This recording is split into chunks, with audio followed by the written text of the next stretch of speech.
घरात येतानाचा हा पहिला नियम आहे. हा शू रॅक आहे ना, तो शो साठी नाही ठेवलाय. हे शूज सगळे शू रॅक मध्ये ठेवायचे. इथे हात धुवायचे आणि लगेच येऊन इथे पडद्याला पुसायचे. ही घाणेरडी सवय काय ह्यांची जात नाही. गेल्या महिन्यात 2000 बिल भरलंय. बब्बू, ही तुझी सायकल अशी तुझा टॉवेल सुकवायला नाही आणलीये, रोज चालवायची ती, कळलं का? तर हे काही अघोषित असे नियम आहेत, ते तुम्ही पाळलेच पाहिजेत, नाहीतर मग परिस्थिती आपल्या हाताबाहेर जाते. बब्बू, तुला मम्मीने सांगितलेले नियम कळले ना सगळे? ते आपल्याला पाळावं लागतील बरं का.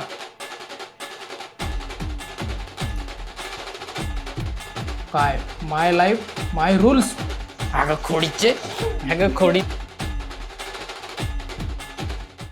वय वर्ष 36 मध्ये पण मित्र मला तारुण्य पिटिका आलेले आहेत. हे बघा, तर आता आम्ही तिघं पण कुठं चाललोय माहिती आहे का?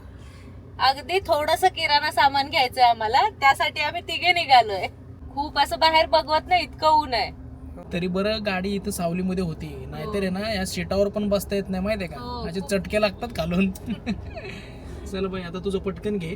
काय काय घ्यायचंय बबूला पण? चिडीम घ्यायची तिला. चिडीम. खूपच कडक ऊन पडलेलं आहे.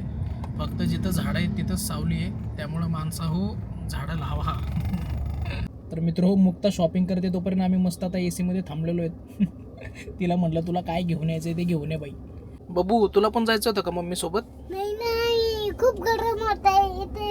एसी मध्येच बरं असतंय. AC मध्येच बरं असते. खोडीचे खोडीच्या गडगड. मित्र, मला असं वाटतं हे 2 बोटं असेच ठेवावात गालावरती, कारण त्या तारुण्य पिटिका आहेत ना, त्या चांगल्या दिसत नाही आहेत. मित्र हो, ग्लोबल वॉर्मिंगचा परिणाम माझ्या दाढीवर देखील झालेला आहे. कारण अत्यंत असं कडक ऊन असल्यामुळं आणि चेहऱ्याला सारखा घाम वगैरे येत असल्यामुळं मी जरा दाढी काढून आलेलो आहे. वर्षातून एकदा मी अशी गुळगुळीत करतच असतो. थोडंसं मला विचित्र वाटतंय, पण 2-4 दिवस ठीक आहे, कारण त्यानंतर पुन्हा आपली खेती हरीभरी होऊनच जाईल. तर आज बायको बघा काय बनवते जेवायला. म्हणजे तिला आवडते म्हणून तिने हे बनवायला घेतलेलं आहे आज. तर ती चायनीज बनवते, नूडल्स. आणि त्याच्यामध्ये काय पनीर टाकलंय का? पनीर आहे, भाज्या आहेत सगळ्या, गाजर, कोबी, शिमला मिरची, कांदा, तेच जास्त टाकलंय मी आणि नूडल्स कमी आहेत. मित्र हे बघा, नूडल्स जास्त दिसत आहे, ती म्हणजे भाज्याच जास्त टाकल्यात. आणि हे नूडल्स होल व्हीट आहेत.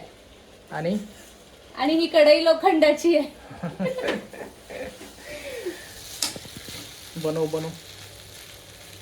थोडा ह्याच्यात माझा सिक्रेट मसाला टाकणार आहे मी.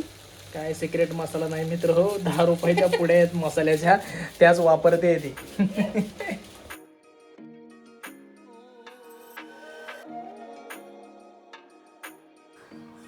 दुपारचं जेवण झालेलं आहे आणि आम्ही बघा काय बनवतोय. हे फालुद्याचं प्रीमिक्स आहे. आम्ही आज फालुदा बनवणार आहोत संध्याकाळी. जरी फालुदा संध्याकाळी खायचा असला तरी तो आत्ताच बनवून ठेवावा लागेल, थंड होण्यासाठी. हा, एकदम असा मस्त चिल्ड. त्यात असं मी 1 लिटर दूध घेतलंय फुल क्रीमवालं. ते चांगलं तापवून घ्यायचं आणि मग थोडं थोडं हे प्रीमिक्स आहे ना त्याच्यात टाकायचं.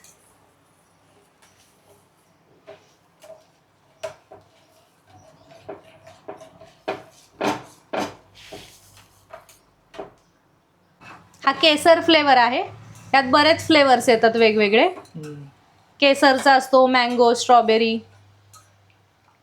तुम्हाला केसर आवडतो म्हणून केसर आणलाय.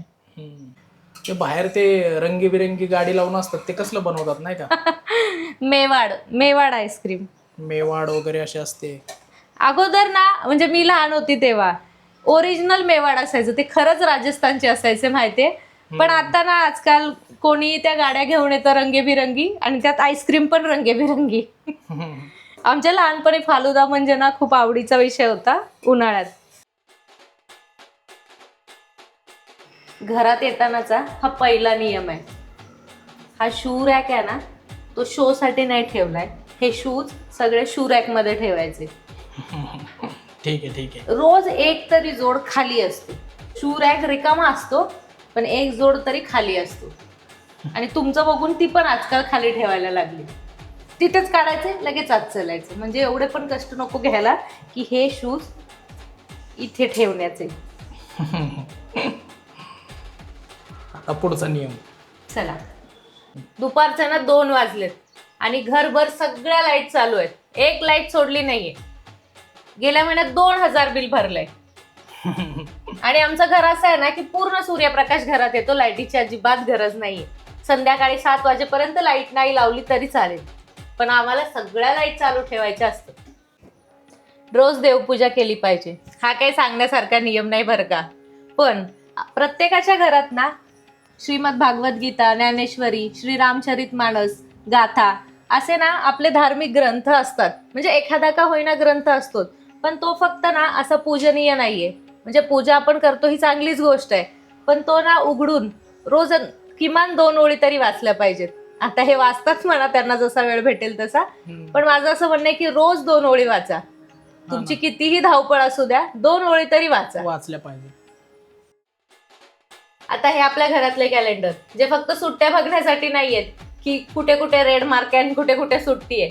महिन्यामागून महिने जातात, आपण पानं पलटत राहतो, दिवस तसे पुढे जातात. पण काहीतरी गोल सेट करा की एवढ्या वेळेनंतर हे करायचंय, तेवढ्या वेळेनंतर ते करायचंय.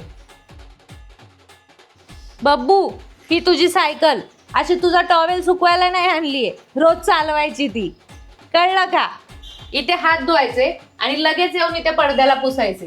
ही घाणेरडी सवय काय ह्यांची जात नाही. घरात 3-3 नॅपकिन आहेत हात पुसण्यासाठी, म्हणून शेवटी हा नियम मी इथे लावलाय. तोही पकडून पुसतील कदाचित. मोबाईल ना रात्रभर जरी चार्जिंगला ठेवला तरी त्याची चार्जिंग 100%च्या पुढे जात नाही. तुम्हाला वाटत असेल की तुम्ही रात्रभर मोबाईल चार्जिंगला ठेवला म्हणजे 200% होईल, असं होत नाही. 100% झालं की बटन बंद करत जा. या बाप लेकींचं म्हणणं असतं की मम्मी दिवसा पण एसी लाव. दिवसा एसी लावणं परवडत नाही, थोडीशी झळ सोसावी लागते, नाही तर महिन्याअखेर ना आपल्या खिशाला झळ लागते. अगं दुपारचं खूप गरम होतं म्हणून आम्ही एसी लावायला सांगतो. अहो थोडी नॅचरल हवा पण घ्यायची. आता उन्हाळा म्हटल्यावर गरम तर होणारच ना. ते तर आहेच, पण तरी पण आम्हाला वाटतं जरा एसी लावावी, मस्त थंडगार एसी मध्ये बसावं. काही नाही, दुपारचं मस्त फ्रेश हवा घ्यायची. पाहिलं का आमचा पंखा कसा फिरतो इकडे. बब्बू, मी फ्रीज मध्ये चॉकलेट आणि आईस्क्रीम ठेवलेलं नाही. सारखं येऊन इथे घ्या असं करायचं नाही. जेव्हा असेल तेव्हा मला मागायचं, मी काढून देईन तुला. नाही तर हिचं दिवसभर चालू असतं, सारखं यायचं, फ्रीज उघडायचा, आत बघायचं, बंद करायचा, असं दिवसभर चालू असतं तिचं. कमीत कमी 10 वेळा तरी ती फ्रीज उघडते. हो ना. आणि आता तर तिच्या हे वरचं पण हातात येतंय. हा का? बोलते माझी हाईट वाढली, हाईट वाढली. दाखव बबू, येते का हातामध्ये? अरे बापरे, ते बघा. अरे देवा, काय नाहीये त्याच्यामध्ये? काय नाहीये त्यात? ते करायला लागले. दे नाही, काय नाहीये त्यात. चल चल चल चल. हे बघा असं असतं तिचं.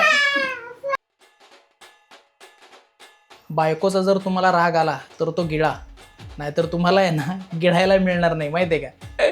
तर हे काही अघोषित असे नियम आहेत, ते तुम्ही पाळलेच पाहिजेत, नाहीतर मग परिस्थिती आपल्या हाताबाहेर जाते. आमच्यासाठी तसे बरेच नियम लावले तिने, पण तिच्यासाठी पण एक नियम आहे, म्हणजे 1-2 नियम आहेत तिच्यासाठी पण.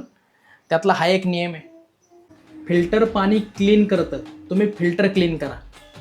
फिल्टरचं काम आहे पाणी क्लीन करणं, आणि तुम्ही आहे ना मधून अधून 7-8 दिवसानंतर जरा फिल्टर क्लीन करत जा.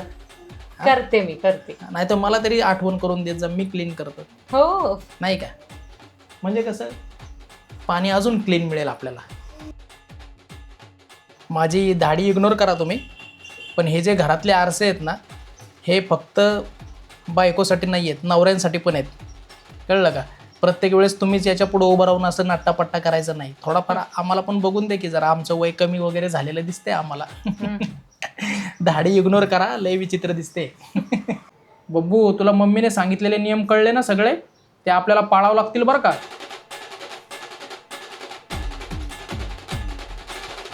काय माय लाईफ माय रूल्स.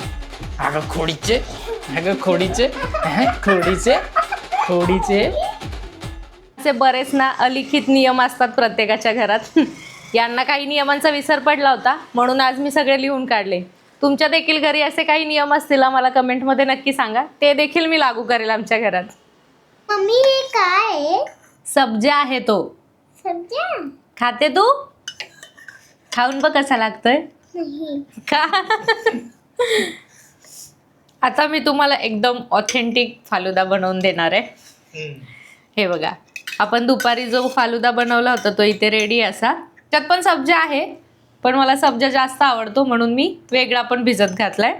ड्रायफ्रुट्स आहेत आणि आईस्क्रीम आहे. तुम्हाला आवडत असेल तर तुम्ही टाकू शकता किंवा असाही खाऊ शकता. मला बी पाहिजे असं बनवायला. हा हा, तर आपण मस्त फालुदा बनवूया. मस्त फालुदा बनवायचं काय? थांब बघू. मी बी टाकूया एक. प्रीमिक्स मध्येही सब्जा असतो, पण ना उन्हाळ्याचा सब्जा खाल्ला पाहिजे मला बी म्हणून टाकून देतीस? आपण थोडा अजून टाकूया. आईस्क्रीम अवेलेबल असेल तर टाका किंवा नसली तरी चालेल. बघितलं, आईस्क्रीम बघितली की तिचं पूर्ण कॉन्सन्ट्रेशन सुटलं.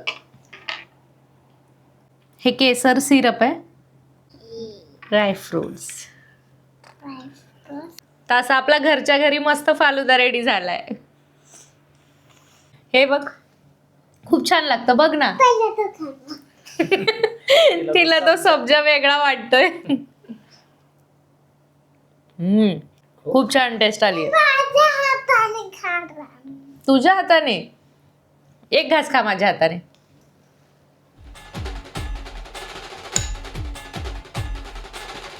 छान आहे.